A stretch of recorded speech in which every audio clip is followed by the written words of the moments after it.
Hello, hello, hello, and welcome to Bleav. That's BLEAV in lines right here on the Bleav Network. As always, I'm your host at Javanaugh87, Jack Kavanaugh, and I am joined, as always, by the all pro safety for the Detroit Lions, one who we have established without a doubt has the superior hands to his former teammate with 24 career interceptions. It's Glover Quinn Jr. I like that. It gets better and better every time. It gets Ah, better and better every time. just got to make sure you feel appreciated. Make sure that the fans remember who the heck you are, because in case they forgot, they've made a mistake. Your career is unforgettable. Man, I appreciate that. I appreciate that. It is one of those things that, sometimes fans do forget. You know what I'm saying? It's one of those things out of sight, out of mind, right? They don't see you for a while, and next thing you know, they forget about you. So sometimes you have to remind them a little bit. And you even see that for Hall of Famers every once in a while, in that 7 year window where they're out of the conversation because they're not Hall of Fame eligible. They're just enjoying their retirement. They're not doing the media circus. And then all of a sudden it's like, oh, wait, Reggie Wayne's eligible for the Hall of Fame? Oh, okay. Guess we got to talk about him a lot now. Right, right. And you have that just a new crop of people, right? I mean, it doesn't take long for, in 5 years things change. You know what I'm saying? Like that new, the people that are 18 were 13, 12 and 13. They may not, like they may not know or remember or, what I'm saying? They caught you at the end of your career when you were, kind of going slowed down a little bit. They wasn't there when you were in your prime having major seasons and this and this and that. So it's tough, man. It's tough. They don't remember the league leading 2014 interception season, but we are here to remind them. And especially with the modern league being so offensive driven, it kind of feels as though the wide receivers, the running backs, the quarterbacks, they're the ones that get all the hype, while the elite defenders often get slept on. And that seemed to be the case last night, where the story was just Mahomes, Herbert, Mahomes, Kelsey, Mahomes, Herbert. Meanwhile, there were some playmakers on that defense last night. Yes, I mean, you know, watching that game last night, San Diego's defense, I really like when I talk about guys in the secondary making plays, that's what I'm talking about. I mean, Asante Samuel Jr. played an outstanding game last night. And it could have been a lot better if he could catch the ball. Okay. So my DBs out there, we really got to work on catching the football. The quarterback is not throwing us the ball. So when we have an opportunity to catch it, we have to make him pay. And I'm speaking to all of the DBs in the league, right? Even in college, if you're listening, catch the ball when it comes to you. But linebackers as well, right? We saw, on the defensive line, Bosa, Khalil Mack, like those guys, Derwin James out there making plays. But then you see it on both sides, right? Kansas City had guys making plays too. It was a bunch of playmakers out there last night, like you said, and that's why you can get fireworks on offense and some beautiful plays on defense. That's kind of how a game should be played. It is. It really is. And, everyone likes to point to the Rams versus Kansas City, that high flying game a couple years ago, as one of the greatest of an era. But there's no reason you can't have good defensive play. We had a pick six from Kansas City from the rookie 7th round pick. That was absolutely amazing. We had Derwin James deliver an absolute spine buster on Travis Kelsey and really kept him in check. So, 5 grabs, 51 yards on, I can't remember how many targets, but what do you think about Derwin James? Because I know you are watching all the safeties around the league and getting ready to give us your upper echelon players. Well, this right here, hold on one second. Hold on one second. Let me plug this in so I can be heard.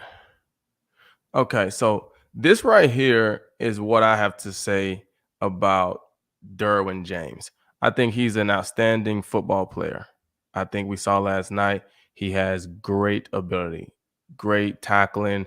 He had a collision with Claude Edwards-Helaire at the backfield. I would like to see him stay up a little bit and make that tackle, but I know Hilaire is a small, compact guy. Hard to tackle sometimes. I understand that. He was able to get low on Kelsey and get him up off the ground and make a big time play right there. But it was a couple plays that I saw from him last night that I want him to try to add to his game. He's a guy that's a big physical type of guy. And a lot of times those guys are looking for hits. I thought it was two passes out there that if he had been looking at the ball, he could have made interceptions on those balls. But the fact that he had his eyes keyed in on the wide receiver or the tight end, he's going for the hit and the ball just goes right past him. And it's like, okay, it's a split second where you have to make that decision as a defender. Can I get to this ball or do I need to go for the tackle? And I think if he can evolve to being able to see that point, right? To not just be locked in as I'm going for the tackle, because even on the interception that he caught, that was a flag, he wasn't going for the interception on that one. It just kind of fell in his hands. He had his eyes on the target to go make a tackle, and the ball just, the guy got pass interference, and the ball just kind of fell in his hands and he caught it. But he didn't see the ball in the air, and he was going to make an interception on that ball. And so that's something that I would like to see because I like interceptions. Hits are great, don't get me wrong, but the game of football is about winning, and winning you get the ball, so you take the ball away from them, you give the ball to your offense, right? So I would like to see him, evolve in that area and not only want to be a great hitter and tackler, but also want to be a guy that's ball hawking, trying to catch interceptions, forcing fumbles, and things like that. And not to compare him to one of the greatest safeties of all time, but it's what we saw from Troy Polamalu for all of those years. He would absolutely lay the wood, but he would go up at the last second for the one-handed interception. And so it's all about knowing within that split second reaction how to make the best play possible. And sounds like you believe Derwin James can get it done there. Oh, I do. I have no doubt that he can get it done. I think I said, like, I think, when you come in as a certain type of player, a certain type of reputation, you see the same things with Jamal Adams, right? He's more of a tackler, physical type of guy. Hate that he's out for the season, but you want to see those guys be able to do both, right? You want to see those guys. You look at a guy like Harrison Smith, who's been doing it for a long time. He can tackle you, and he's also trying to intercept the ball, right? He's trying to turn the ball over. And I definitely think Derwin James can get there. He's a phenomenal talent. And I think if he just focuses on that, he won't lose his tackling edge because that's who he is. But if he add, 5, 6 interceptions to his season numbers, we're gonna be talking about all-time great player. And sticking with the interceptions for a moment, how annoying is it that Patrick Mahomes throws four interceptions? Two of them get picked up by a flag, and two of them are dropped, and there is no stat to record that. We talked about last show about how the offense gets credit for the pick six, which happened again last night with the rookie Jalen Watson. And we talk about how really it's an offensive game. So Patrick Mahomes, no one in a week from now is going to remember he threw four potential picks. They're just going to look at the box score. They're just going to look at the win. Right. And that's what I said. Defense got to do a better job of making him pay. You know what I'm saying? I think Asante Samuel played great, showed great coverage. Obviously, we know what his pedigree is. And so I would think his hands would be better. Right. I personally thought he caught the first one, even though it was the I did juggle. too. I thought he was able to get his hands up under the ball and catch that first one, but they called it incomplete. The second one, that's a big play in the end zone that you have to make. And he didn't. And you look at Kansas City, they made that play, in the pick six at the end zone. And so things like that, you have to do it. I thought his coverage was outstanding. But yes, Patrick Mahomes, throwing interceptions when there's flags. Yeah, I mean, you don't know if there's going to be an offensive pass interference. I mean, a pass interference call when you make that ball. But I mean, a lot of these quarterbacks, when they're throwing it up 50-50 balls, I mean, you're giving your receiver a chance, but you're also giving a DB a chance. more often than not, the receivers come down with the ball. But there's going to be times where the DB make you pay. And so Patrick Mahomes got lucky last night. But if he continues to throw the ball like that and put the ball in those types of situations, he won't go all season getting lucky like that. And that won't be good for Kansas City. Even for a player as supremely talented and as supremely lucky as Patrick Mahomes, eventually that has to run out. And we saw last night the luck flipped for the Chargers because I really felt like they were in control for most of the game. And then all of a sudden, 99-yard pick six on the goal line. That play combined with the Justin Watson 40-yard TD, that was really all it took for Kansas City to get a convincing win, even though they really didn't look like it for 3 quarters. Right. I mean, you look at those two plays, those are big time plays, right? We always want to say, to be a championship caliber team, you got to be able to make big time plays in big time situations. And for Mahomes to make that throw to Watson, that was a beautiful throw on the run, on the scramble, stepping up in the pocket, throws a beautiful pass. And, he beats JC Jackson. That's their big time corner, high paid guy, and that's a tight end, right? So you would expect J.C. Jackson to be able to make that play, but with the ball that Mahomes threw, he couldn't get there. It's a great catch. And then you look at the execution down at the goal line on the pick six, tight end. You got to understand, you're at the goal line. Oh, you're a big body. You just need to run to that defender and turn around and shield him in the end zone for a touchdown.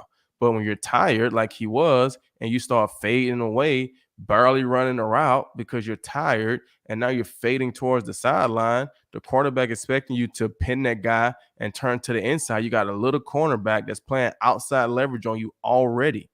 Run to his inside shoulder, push him outside, turn around, pin him in the end zone. Quarterback throws the ball low and away from that defender, and that's a touchdown. But when you're tired and you start to drift, you don't push the DB outside. You don't come back to the ball. You don't, shield them off. And the DB undercuts the inside pass. And now it's the pick six. That's a huge play in the game. And it's just execution, I say, by the tight end. He's tired. Well, you got to get out the game. And I know he was trying, but hey, man, if you can't get out the game, that's what it's called, being a pro. You got to be able to push yourself in that moment. Those are two critical of moments, especially against a division opponent that you've been battling with year in and year out. Like, you got to win that game. You got to go on the road and steal that game. And that's a huge play in the game right there. You really can't afford to phone in a single play in the NFL, no matter what position you are. Because if you're on the offensive line, you're giving up a sack. If you're on the defensive line, you're getting pancaked. If you're a tight end receiver, you're giving up an interception. And if you're a DB, you're giving up a touchdown. And if you're a quarterback like Justin Herbert, you're playing through what looked like a pretty brutal rib injury at the end of the game. And so I was conflicted on this because we all know the story of Matthew Stafford in his rookie season when he came back with the separated shoulder, won the game. We love those stories. And it did pay off in the end with Herbert throwing that fourth down strike to DeAndre Carter and then the touchdown to Canadian Josh Palmer. But on the third down, he was in so much pain, he couldn't even run it for a 2, 3 yard first down, knowing that the slide was going to hurt that badly. And so, at what point should a quarterback or a player in general check themselves out of the game when they're in that much pain? Because I know it did work out in the end for Herbert. He made the plays, but he really struggled for pretty much the entirety up to that point with heavily injured ribs. And I think that right there is something that, for me personally, I'm not overly, I don't want to say impressed, but I don't really like that. It's early in the season, you're in week 2, right? And you got ribs, and it's confusing, right? Your ribs are hurting so bad, you're grimacing on every single play. They're hurting so bad that you couldn't walk. He could have walked for the first down. There was clearly no one in front of him for at least 10 yards. It's 3rd and 1. Can you not be tough enough and get that 1 yard to at least get us a first down? You don't have to slide. You could have just kept running and jogged straight out of bounds. right? But then you come back the next play and throw a dart like that. Like, that's confusing to me. I don't understand it, right? So for me, if you, especially with the score being 27-17, the chances of winning that game at that point is slim. You got to get a touchdown, onside kick, get the ball back. Like, this is slim. And if you're hurting like that, especially in week 2, you got to come out. You got to come out and give yourself a chance, because you don't want bruised ribs to turn into broken ribs, right? If they're bruised, hey, start the healing process. It's a Thursday night game. Start the healing process and get yourself out of it. You're down 27-17. You know the D line is teeing off. They're in pass rush mode. They know you're throwing the ball and you're just taking hits. They see you grimacing. So they just hitting you every single time. Those are unneeded hits, unnecessary hits for you to add a touchdown to your resume and whatever. You still lost the game and you took all those extra hits. If you can't run or play this early in the season, I can understand if it's week 16, week 14, where it's key down the stretch and you need that win, right? It's week 2. You still got 14 other games left to play, Lord willing, 15 other games. So you take care of business. This one loss isn't going to hurt you, come playoff time. And when you think about it, he gave up a lot of time on the clock with the rib injuries, missing plays, missing passes, etc. Chase Daniel, the backup quarterback who played in Detroit, I don't think he was there when you were there, was he? No. Yeah, I thought he was after you, but Chase Daniel, he's a quality backup. That's why you have him for moments like this. So maybe you end up in a little bit better position because there's more time on the clock for that comeback. It's kind of what we talked about with Josh Allen, too, in a different sense, where Josh Allen, it's early in the season, they're up and he is running. He is throwing the stiff arms, he's throwing the shoulder around. You got to protect yourself. You cannot be putting yourself in danger this early in the season. Right. And these quarterbacks have to know, for one, they're the franchise, right? It's hard to win a Super Bowl title without a quarterback. It just is what it is, right? When I'm going through my picks on Sundays, a lot of times, if it's a close game, I'm looking at who got the best quarterback, because it's so difficult to win without a good quarterback. And I know, that's not the end all be all, right? Cleveland got a great rushing attack. They went into Carolina last week, or they beat up on Carolina last week off the run game, right? Kareem Hunt, Nick Chubb, all those guys. I understand that. But at the end of the day, you need a quarterback. You need a quarterback. And these guys got to understand that. And I know they get caught up in the emotions of it being week 1 and, early in the season, and everybody's excited to play, and we all are. But we want to see you play 17 games. We don't want to see you just play 1. We want to see you play 17. And so they got to do a better job of protecting themselves. And looking at quarterbacks, one who does protect himself pretty well is Jared Goff. He will be facing off against the quarterback drafted directly after him at number 2, Carson Wentz with the Washington Commanders. And, in years past, that would be all everyone could talk about is one overall versus 2 overall. But we saw this with Jameis and Marcus Mariota as well. Once you kind of move on to a new team, or you've lost the shine of that number 1 overall, number 2 overall pick, people just stop talking about it, where it's not Goff versus Wentz anymore. It is just the Commanders versus the Lions. Right. That's the case for the media, but that's not the case for those players. Jared Okay. Goff know he was the number 1 overall pick, and Carson Wentz know he was number 2. So they may not say anything, but Carson Wentz know that this was the quarterback that was picked ahead of me. The same way these wide receivers or these DBs or these people know the guys that were picked ahead of him. And you might say, well, it only occurs when a guy was a 4th or 5th rounder, and he felt like he should have been a 2nd rounder, and now he got a chip on his shoulder because all these guys got drafted ahead of him. Yeah, but it's the same thing when you got an opportunity to be the number 1 overall pick in the draft, and they take another quarterback in your position, and you go number 2. It's different when you're Aiden Hutchinson and they take a quarterback, or they take somebody else, or at 1, and then the D lineman. And they take you at 2, right? When it's a quarterback and a quarterback, or same position, like, you wish you would have been number 1. So you got that chip on your shoulder, especially when you're going against those guys. And no, they're not covering each other, but it's my team as the quarterback against your team as a quarterback. and whoever plays better from the quarterback position most of the time will win. And this game, the Lions are favored to win by 1 point as of last night, according to our sponsors at betonline.ag. And with that in mind, that will be the first time the Lions have been favored in a game in, I think, 24 matchups. How do you go a whole season and you're not favored to win one game? I mean, like Not that's a whole once. season and almost a half. How are you not favored to win one game? Wow. Come on, Vegas. It's been a tough go for the Lions, but we're looking to turn that around by picking off Carson Wentz, who threw 2 interceptions versus the Jacksonville Jaguars.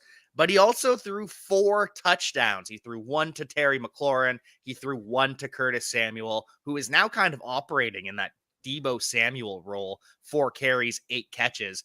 And then he threw two to the rookie, Jahan Dotson. So there's playmakers on offense for the Commanders, but I think that the Lions can make some plays as well.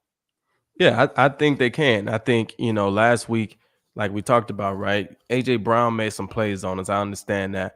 But a lot of it was created off of what Jalen Hurts could do with his feet. He kept the chains moving forward. He kept us off balance. Yes, Carson Wentz can move around, but I don't expect him to be a Jalen Hurts type of runner. So I think we will get tested more in the drop back passing game. So it's a good challenge for our DBs early in the season, going against some talented wide receivers, a good quarterback in Carson Wentz, and to see how can we hold up, because in our division, Green Bay is down at the wide receiver spot. Minnesota has some good receivers, right? Minnesota has good receivers. Chicago,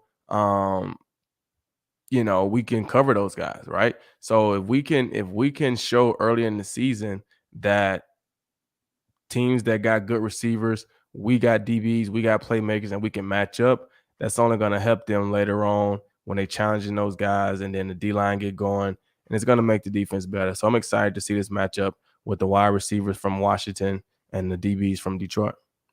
Very much so, especially after last week. Jeff Okuda followed Devontae Smith around, blanked him completely. I'm interested to see who faces up against who this week. Are they going to keep Amani on the number one in Terry McLaurin and put Jeff on the outside against the rookie Jahan Dotson?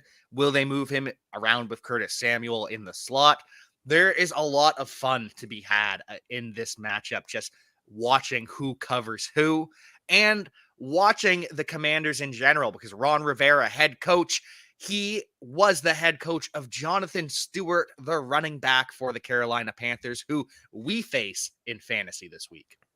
Right, and I think it's going to be a long week for Jonathan Stewart. Obviously, we didn't get off to a great start last night, I don't think, with Herbert or Kelsey. So we got a couple guys that got to come to work on Sunday. But we got to get this win no matter what. So DeAndre Swift, we need you to step up in a major way. So that means the Lions need to give him the ball, because we need you to step up in a major way. Okay. Yeah. Yeah. I am excited for the Detroit Lions. I'm excited for DeAndre Swift because he did practice today. He missed Wednesday with the ankle injury. He missed Thursday with the ankle injury, got in a session today. And if you remember last year, he had the shoulder injury, and that would happen often. He would miss Wednesday, Thursday, good to go on Friday, no limitation. So let's hope that's the case. However, his offensive line has quite a few injury designations too. We know they lost right guard Hal Vaitai, left tackle Taylor Decker. He was out Wednesday, limited on Thursday with a calf. Frank Ragnow was out Wednesday and Thursday with a groin and a foot. And Jonah Jackson was limited Wednesday and out Thursday with a finger. So I know that's a lot of information, but I just kind of want to know what happens with the injury report. So Ragnow, he's steady, not practicing. Decker, his status is improving throughout the week, whereas Jackson, his status is getting worse, practicing and then not. So what does all of that mean? Am I reading too much into it? I mean, it's not reading too much into it. You want to see them kind of on a steady incline, not a decline. You don't want to see a guy go from, full participant to limited or, out or things like that. But you do have some days where, they may see what they look like on Wednesday. If they look like they okay, but they need a little rest, they may give them Thursday off. But generally, Thursday is the work day. So sometimes you're going to see guys take days off on Wednesdays as opposed to Thursdays. So the injury report, it varies, it changes. It's all types of different things. So the best thing to do is just to look at it on Friday, right? Look at it on Friday when it comes out, when they start giving you game day, hopefully game day designations of if guys going to be doubtful, he's probably not going to play. If guys, questionable, he's probably going to play. If he's out, he's out, So I wouldn't look too much into it early in the week. They got to report it, anything, right? So if a guy don't practice just because, he got a stomach ache, they got to put him as a out, right? So I wouldn't look too much into it early in the week. I just keep my eye on it, and Friday when they come out with the today, I think at 4 o'clock, we'll see what the injury report is looking like, and you can start to make some decisions based off of that. Good to know. Good to know. And just got an update. The injury report will be out at 4 o'clock, but Dan Campbell says we're not going to see Ragnow today. We're not going to see Jonah Jackson today, but they're day to day, hoping they can play Sunday. And unfortunately, Amani Oruwariye popped up with a back injury yesterday on Thursday. And today he's not practicing as well either. He is also listed as day to day, but they're hopeful he can return. How often do these injuries, because he was fine on Wednesday, full participant, is that something that lingers from the weekend typically, or is it something that pops up in practice maybe the night after, or is it But both? well, that's something to keep an eye on, right? Because if you go from a full participant on Wednesday to a participant on Thursday, but then you're out today. Friday is generally one of the most important days because you're going red zone, you're going, situational stuff. You this is your last day of practice before you go and play. So Friday is a typically important day. So for a guy to be a full participant and then now he's ruled as out or didn't practice today, and they list him day to day, that's concerning because he could be having some back issues, back tightness, back spasms, something that was tough enough, critical enough for him not to practice today. And so to be listed as day to day, it's kind of like one of those things. Well, we just got to see how he's feeling tonight. Let's see how he's feeling on Sunday. And if it's not any better, then he probably won't be able to play. If it gets better, then obviously he'll be able to play. But those are the ones that's kind of concerning when a guy has been, full participant, then gets listed on the injury report, and then he's listed as out. That's a different one. Yeah, I'm starting to worry about it too, just with those comments. Jeff Okuda would step into that number one CB role. Will Harris would step onto the field as well. So it's not as though there's no plan in place if Oruwariye misses, but you never want to be without one of your starters on defense, especially in a must win game against the Commanders. And maybe must wins a little bit of an over exaggeration, but it feels as though we need to see a win from the Lions. Yes, they do. They need to get this win big time. I think, they still have the nation, the national crowd from the Hard Knocks, the great job they did with that series. So I think everybody's still excited about the Lions, but they got to get a win. They can't start out 0-2 or people are going to start to write them off again. So they played a tough game in Philly. It was a close game, right? Last week in Detroit, they played a close game against Philly, and they did that a lot last year, right? A lot of close games that they didn't pull out the victory. So they have to get this victory against the Commanders if they want to continue to have that national momentum, that national excitement, people expecting the Lions to do something. If they start out 0-2, it's going to be very difficult. It is. And one of the two biggest things on the Lions offense I'm going to be looking for. Number one, of course, DeAndre Swift. We saw James Robinson. He's coming off an Achilles tear that he suffered at the end of the season, and he averages 6 yards a carry and a touchdown on 11 carries. And then Travis Etienne in his first NFL game coming off the Liz Frank, he averages over 11 yards per carry on the ground. Could have had 2 TDs had Trevor Lawrence thrown a little bit more accurate ball. So I think DeAndre Swift is absolutely going to eat. And the number 2 matchup I'm watching for is Amon-Ra St. Brown versus their slot corner. Because last week, Christian Kirk, 6 receptions, 117 yards as the slot receiver. That is where Amon-Ra St. Brown makes his bread and butter with 8 receptions in 7 straight games. A Lions franchise record, I Bleav. Yes, and I would expect those matchups to go in the Lions' favor, just like you said. I expect a big game from DeAndre Swift, and I think they're going to see that if when they feed him, it makes the offense tick. So I would expect him to get more than 15 carries this game, and then, like you said, Amon Ross St. Brown. I mean, he's the guy that's in the slot. He's moving the chains. He's keeping the things going. 8 catches in all these games. I mean, that's a lot of catches, right? We want to see these 8 catches turn into multiple 100-yard games, right? I mean, 8 catches for 60 yards. I mean, you catching the ball, but we're not really getting a lot of yardage out of these catches. So we want to get 8 catches, but let's start getting up in the 90, 100, 120-yard range, want a touchdown here or there. And now we're going to the next level. So I would expect and hope to see some of those things on Sunday. Let's hope for a big game from our offense. Let's hope from a big game from our defense. And before we get you out of here, I just want to get your takes on all of these games coming up. Lines are brought to you by our sponsors at Bet Online. Steelers versus Patriots. Patriots are favored by 2 points. Mac Jones, actually, he had the stomach issue yesterday that you were talking about, and that has to be listed as illness. And of course, everyone freaks out when they see illness in 2022 because they're worried it's going to be a longer term thing. Yeah, and I mean, I think I'm going to go with Pittsburgh in this game. I don't think, New England just don't look explosive to me offensively. I don't know if they're ready to make a move, make a push. I didn't see anything last week in the running game or the passing game. Not exciting. And I think, Pittsburgh has enough on defense. Those guys are making plays. Minka Fitzpatrick, he's changing the scoreboard, right? So I think Pittsburgh defense will stifle New England. They'll be tougher. They're gonna play with a chip and edge.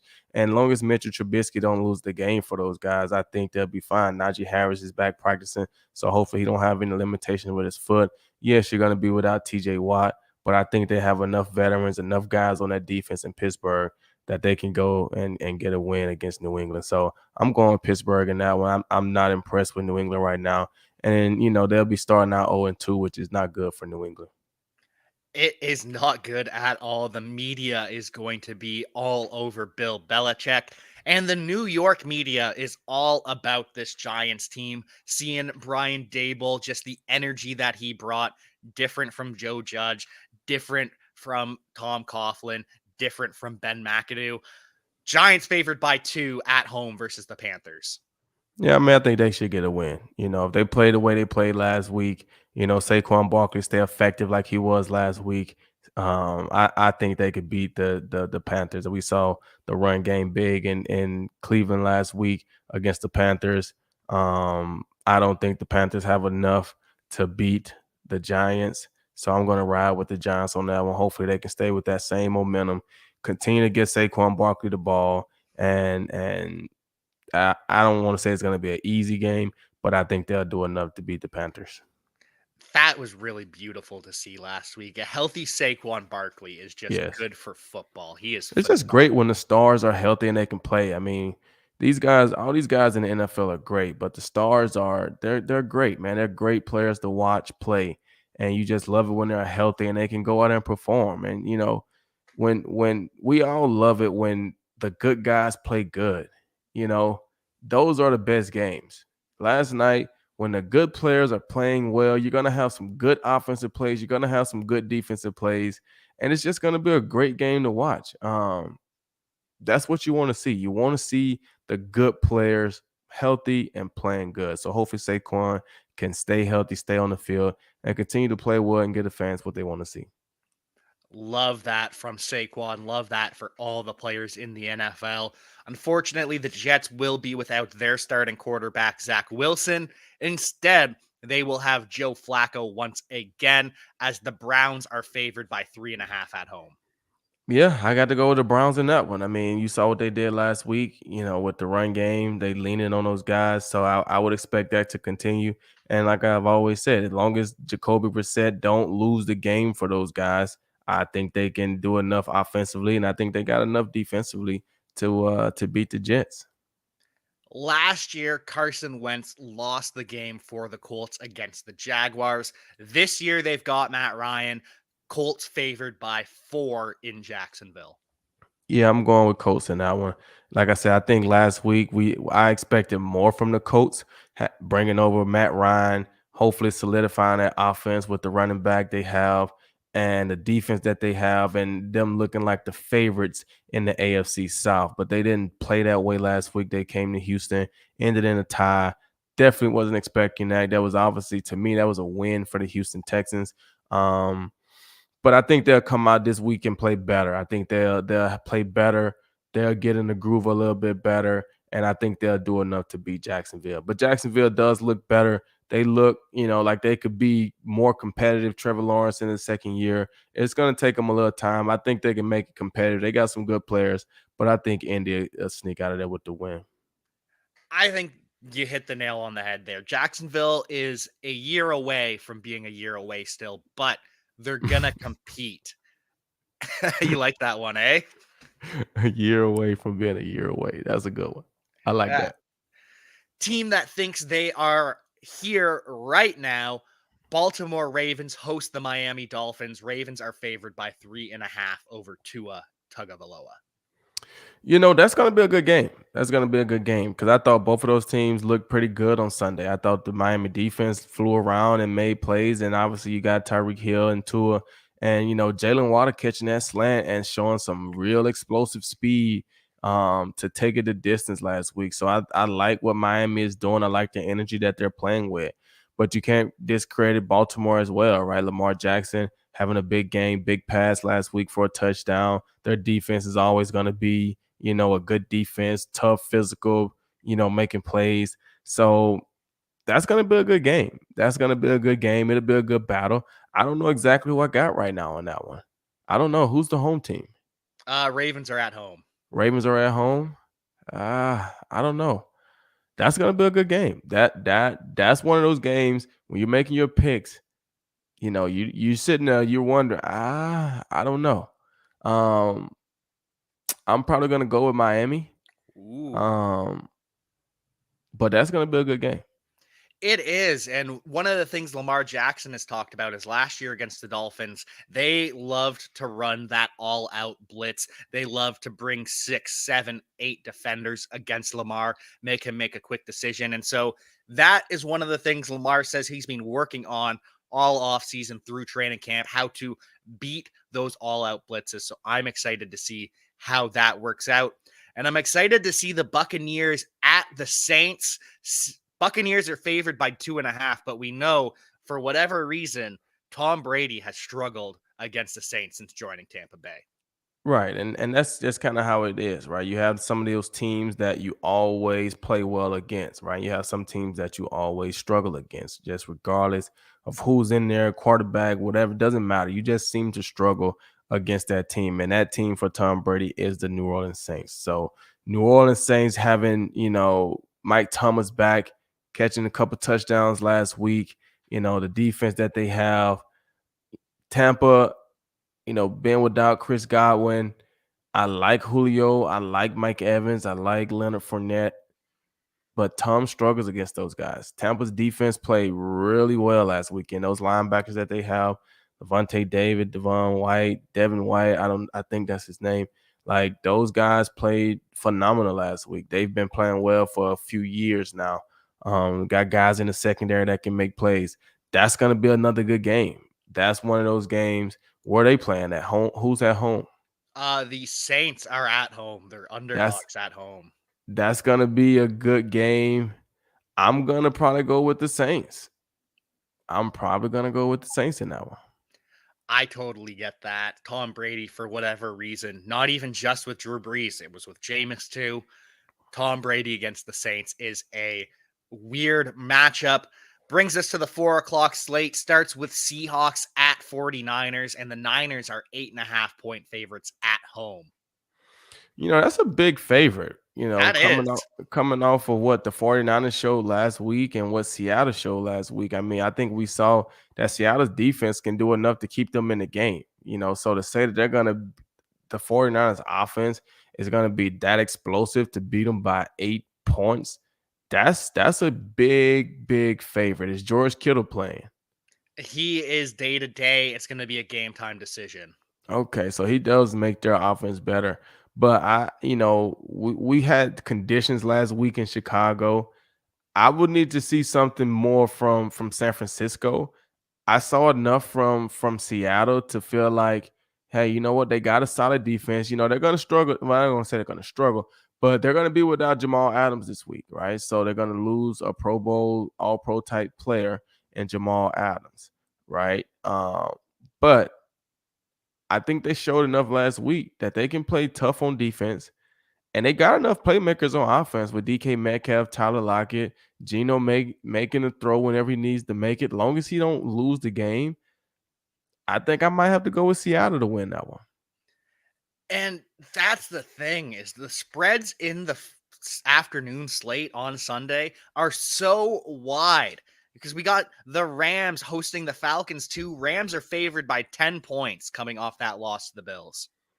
I think they can do it on paper. Like I said, I wasn't impressed with what I saw from the Rams in open that night. Right? I wasn't impressed. I didn't see a lot of explosion on offense. Yes, they got Cooper Cup, but that was really all I saw.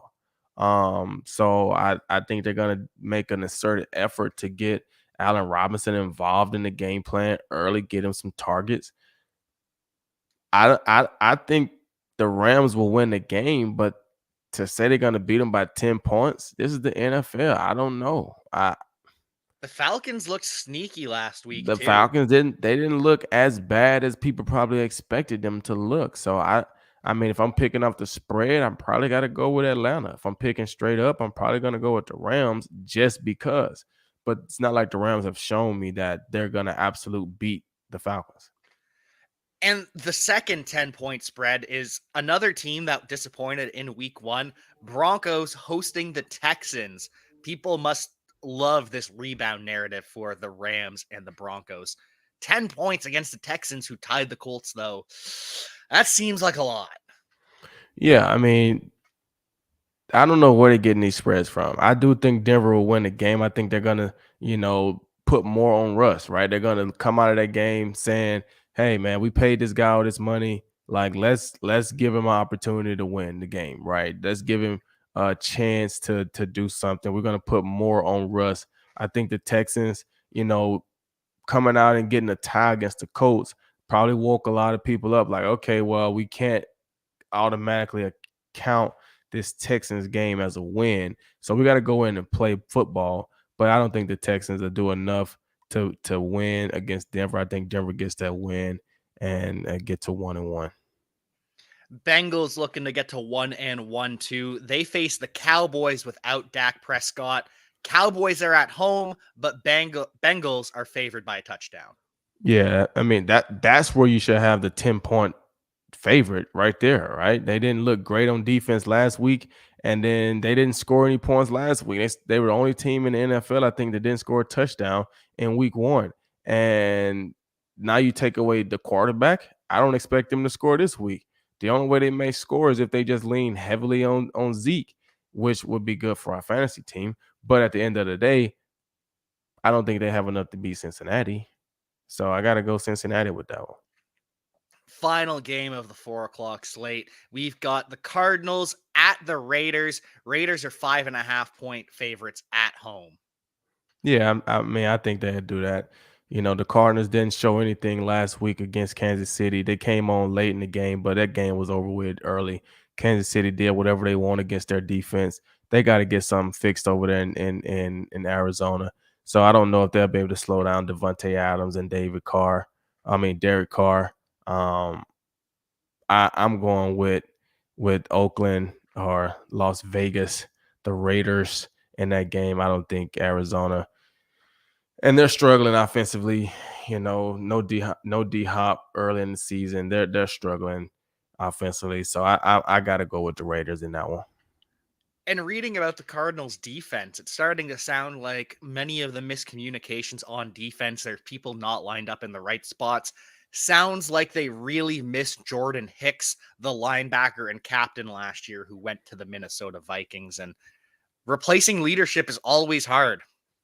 It's no question, especially a guy that's making calls, getting guys lined up. You look at those linebackers; he's in the middle, he's controlling and helping out with the D line, the secondary, all those guys. So when you take a guy like that out of the mix, you take him away, you're gonna have some problems with the communication, especially early in the season. Somebody has to step up. You look at Buda Baker; it's hard for the safety to control everybody because he's in the back. Yeah, he can control the secondary and linebackers, but the D line can't hear him. There's somebody in that linebacker group that has to step up and take control of the communication and make sure everybody's on the same page and make sure the defense is playing well. I think they still got Vance Joseph as the defensive coordinator right there. He's a great coach. I know him personally. So as I know that's not something that he coaches or stands for. So I would expect Arizona's defense to play better, but I don't think they do enough to get the win.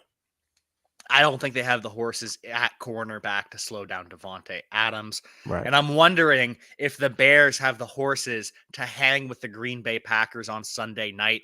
Packers are favorited by 10 points after getting the brakes beat off by the Vikings. That's I don't know what Vegas is doing.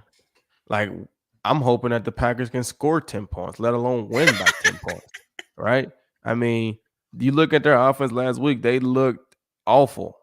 I'm just going to say it. They looked awful, right? They didn't, I mean, the guy runs right by Patrick Peterson early in the game and he drops wide open touchdown.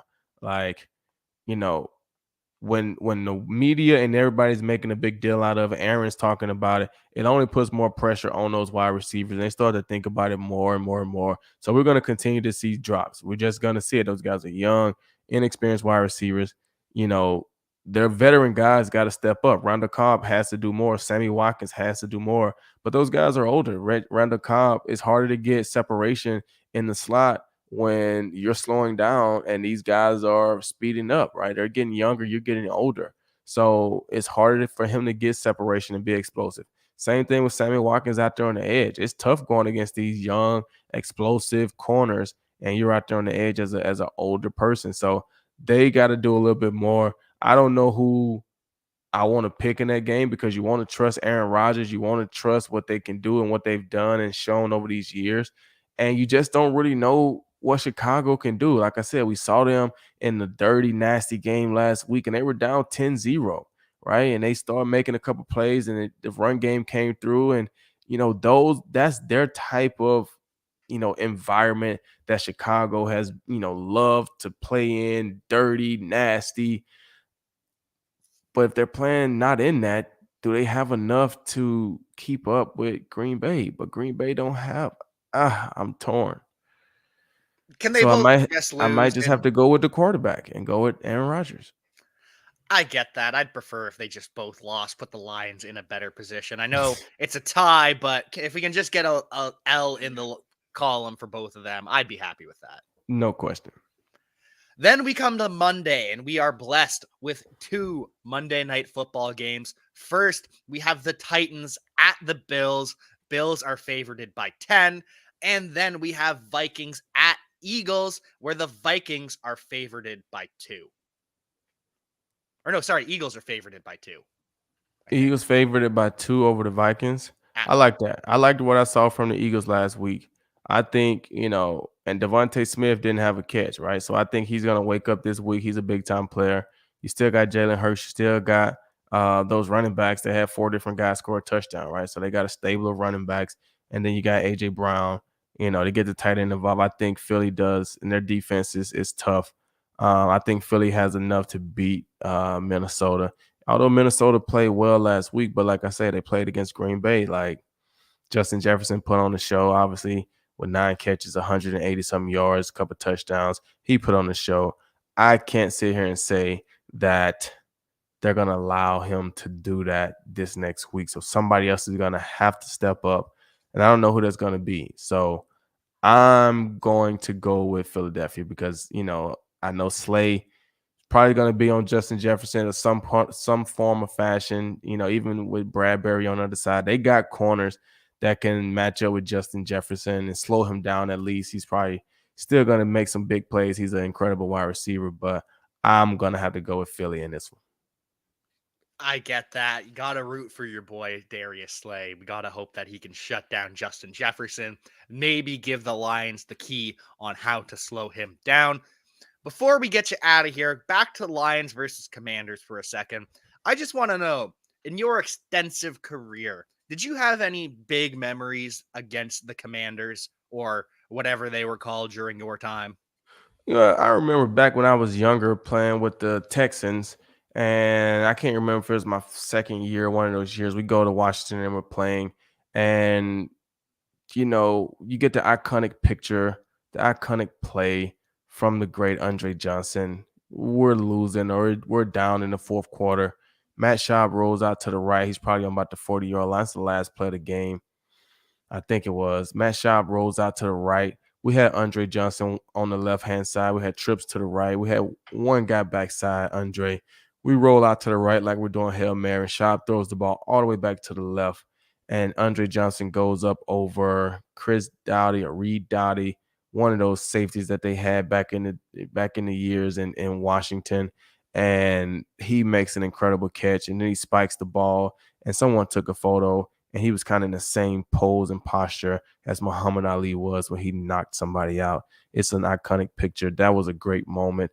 And then, myself, I've played against the Commanders or the Redskins, had a fumble recovery my first year in Detroit against the Redskins in week 2. We went out there and played those guys. And then Anquan Bolden had the big catch for a touchdown to put us over the Washington Redskins at the time in Detroit. I think it was 2016 or one of those years. So I've had some really, really, really close games with the Redskins or the Commanders, and it's been fun. It was fun to go to DC and play and be in that environment. I grew up a Redskins fan. My dad was a Redskins fan back in the days with Mark Rippon and Art Monk and all those guys that they had at wide receiver, Darrell Green. I was a fan, and so it was cool for me to go out there and play. Needless to say, I don't know if I ever lost to the Redskins. Maybe. I don't know. I had to check the record.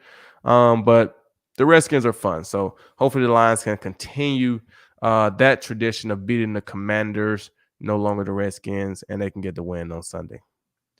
Love to hear it. Hopefully, we can get a fumble recovery from the secondary, maybe a pick or two, or maybe we can have a wide receiver recreate that epic. Well, we'd actually, I don't want to recreate that because that would mean that it's a last second play. I would prefer we win by a little bit more than the last second, but you know what I mean. I Oh hope we yeah. see lots of fun stuff on Sunday versus the Commanders. Glover, thank you as always for coming on here, giving us all the knowledge we need. Any pluggables you want to plug before we get you out of here? Nah, nothing right now. Like I said, I got a few things in the works, a few things coming through the pipeline. Should be exciting. I'm excited about it. So stay tuned for those coming later on. But as of right now, we got the Lobos this week playing against UTEP. Hopefully they get a win. But that's really about it for me. Go Lobos, go Lions. Check out our sponsors at Bet Online. Subscribe to the podcast, leave a comment, rate, review. And until Sunday, we will see you next time.